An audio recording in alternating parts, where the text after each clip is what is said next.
علقت الخارجية الروسية بشكل رسمي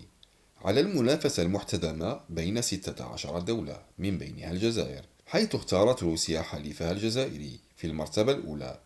بناء على العديد من العوامل المشتركة والمعطيات والمؤشرات الاقتصادية المشجعة، فضلا عن الرؤية المشتركة التي تجمعهما في العديد من القضايا الدولية والإقليمية. وردت بذلك على الادعاءات الغربية والأمريكية وحتى المغربية التي حاولت التشويش على العلاقات الجزائرية الروسية. وقالت وزارة الخارجية الروسية أن 16 دولة تريد الانضمام إلى تحالف بريكس تتقدمهم الجزائر،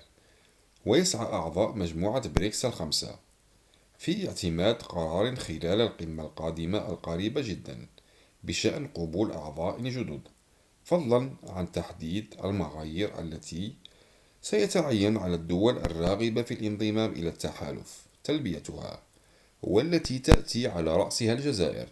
ودول أخرى تقدمت بطلب رسمي للانضمام إلى التحالف الدولي. ووفقا إلى تصريحات سفير جنوب إفريقيا في بريكس، ووفقا لرسالة الرئيس الروسي فلاديمير بوتين إلى الرئيس عبد المجيد تبون، أن طلب الجزائر يلقى دعما روسيا بشكل أساسي، بالإضافة إلى الصين وجنوب إفريقيا وحتى البرازيل، خاصة مع عودة الرئيس لولا دا سيلفا للسلطة.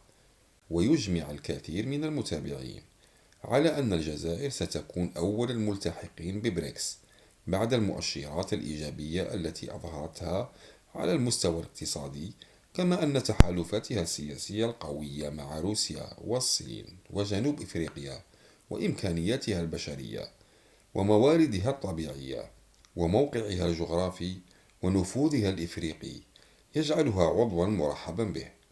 وأكثر من ذلك عضوا مطلوب وضروري انضمامه إلى المجموعة، لأن بريكس